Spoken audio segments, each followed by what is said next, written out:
Welcome back to our Don't Take Us Seriously podcast, where we talk about anything related to sports. Of course, we always got opinions, and we would love to hear yours as well in our comment section. Seems like more than half the teams in the NFL don't have stability at quarterback, and the teams that have somewhat stability are really not sure about quarterbacks. We made a previous episode where we ranked teams based on franchise quarterback availability. Check it out. We do have some quarterbacks that are free agents. So Rodgers and Carr, they seem to be the most interesting guys that are on the market right now, at least for me. Other guys like Jimmy G, they're second-rate guys. We're not here to talk about them today. But on a normal year, we don't normally get a guy like an Aaron Rodgers actually to hit the market. This is kind of unprecedented territory.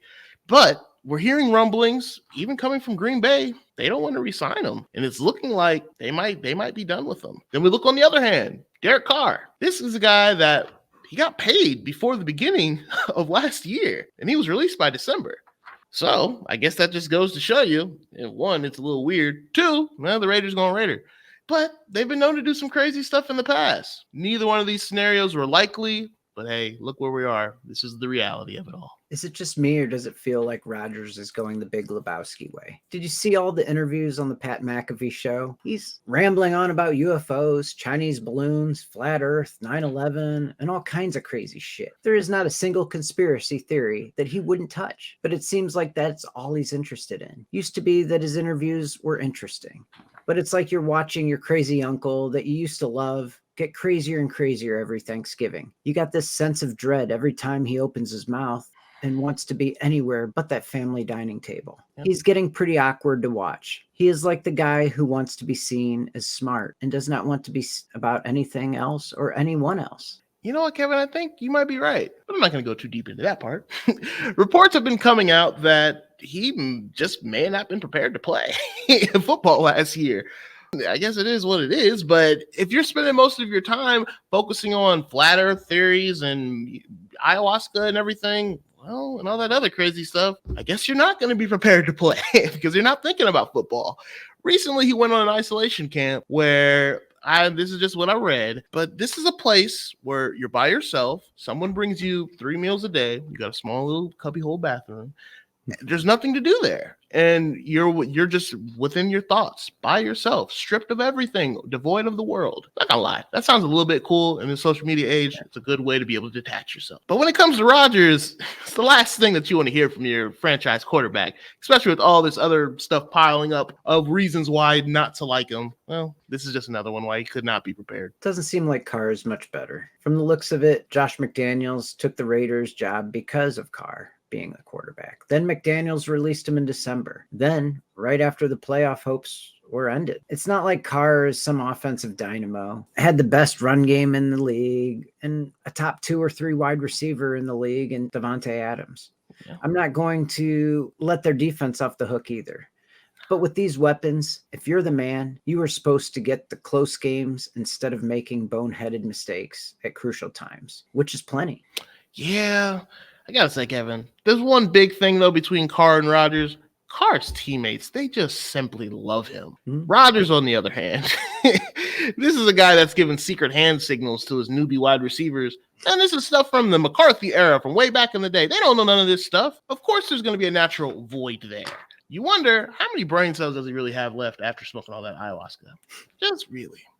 And let's just say a team that has everything on their roster except the quarterback position, a la the Jets. They come to town and they sign them. I got to say, you got receivers like Elijah Moore and Garrett Wilson there. How's this really going to work out for him? Is he going to get busy getting up?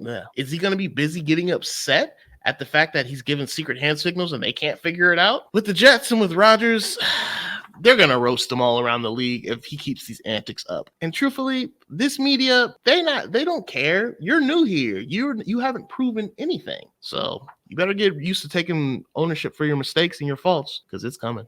I hear the same about Carr, that he does not take responsibility. It seems like the media and interviews, Carr is pretty humble. But Sports Illustrated reported that Carr does not take full responsibility and does not like to fall on the sword like quarterbacks are supposed to. Yeah. The Raiders were upset that Carr chose his checkdowns very quickly instead of waiting for the play to develop downfield and strike while possibly being tackled. He is very averse to being hit. You know what, Kevin? No quarterback likes to get hit. I mean, that's the name of the game.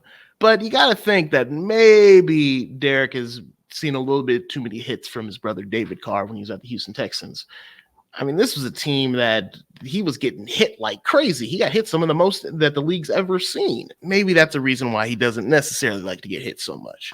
But also, let's look a little bit further back. Remember back in 2021 when Derek Carr played against the Patriots and Bill Belichick, he went and took away all his checkdowns in that game. And it just turned out to expose Derek Carr. He couldn't do anything. He couldn't move the ball or the offense within that game. That may have really exposed him there. But with this Jets team, if he were to go there, I don't think it would matter, Kevin. I mean, this team is so loaded at talent. They've got superstar talent on both sides of the ball. It really might not matter. All he's got to do is convert some third downs, play through their run game, and just be prepared for their Super Bowl run because they already had Garrett Wilson, who won Offensive Player of the Year, Offensive Rookie of the Year. And then you look, he had Breece Hall that was going to win Offensive Rookie of the Year before he went down.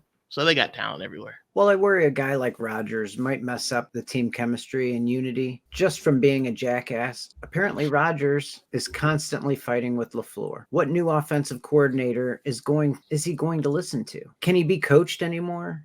It feels like the more mushrooms he takes, the crazier he just becomes. His ego is already fragile to start, and it just seems to be getting worse with age. He just seems to be more and more sensitive to the nth degree as this continues on. But really, he really seems to just go dark when things don't go his way. And I'm kind of tired of it. It reminds me of Anakin from Star Wars. The dude's just too emo and emotional whenever he doesn't get his way. But nonetheless, Rodgers is still a Hall of Famer. He still has his arm. Legendary quarterbacks are hard to come by. Look at the Patriots after Brady. Mac Jones may well turn out to be a decent quarterback. But they are really missing Brady, who covered up so many weaknesses. Having a legendary quarterback always gives you opportunities that you simply can't match with normal quarterbacks and others. When you have Rodgers as your quarterback, everyone elevates the game. Even the defense will play harder because they would know that Rodgers is waiting for the ball on the bench. And when you get Rodgers, anything can happen. And there is always going to be a chance to win the ball game. Can't say the same for Carr.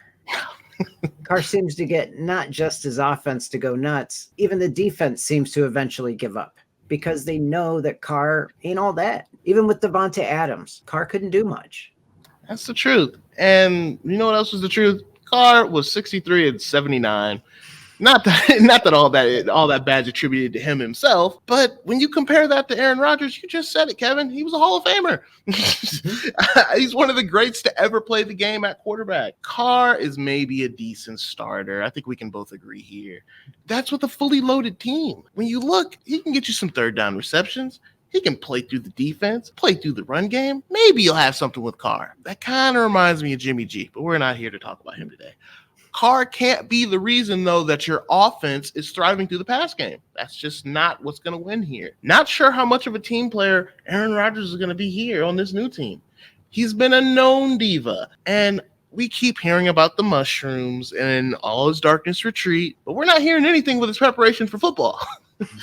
Do you really want a guy who claims to be a critical thinker? Really, he looks like the old man in the bomb shelter from Last of Us? Come on, man. This is a guy that's going to be your starting quarterback. And if I'm the head coach, this leaves me with no confidence. This is the dude who has been rude to his receivers throughout his career. Greg Jennings has nothing but bad stories. Davante Adams left Green Bay to play with Derek Carr. What does that say? I mean, Davante Adams would rather play with Carr because they were college teammates for 2 years rather than Rodgers, who he was teammates with for 8 years. I mean, yeah. Rodgers made him a possible Hall of Fame receiver, and Adams was ready to have all the stats and spectacular quarterbacking to play with Carr. Seems like we have to wait for another NFL season to get started so we can throw another bet. Carr or Rodgers, who is going to have the better season with the new team? I'm going to stay consistent, and I'm going to go with Rodgers. I guess that means you got to go with Carr. Yeah. But sloppy seconds. But you know what? That's been another episode of the Don't Take Us Seriously podcast. Just remember, guys, please like, comment, subscribe, and if you have any concerns or questions, leave them in the comment section below. Maybe we'll tackle them on the next one. We'll see you guys later. Peace. Yeah.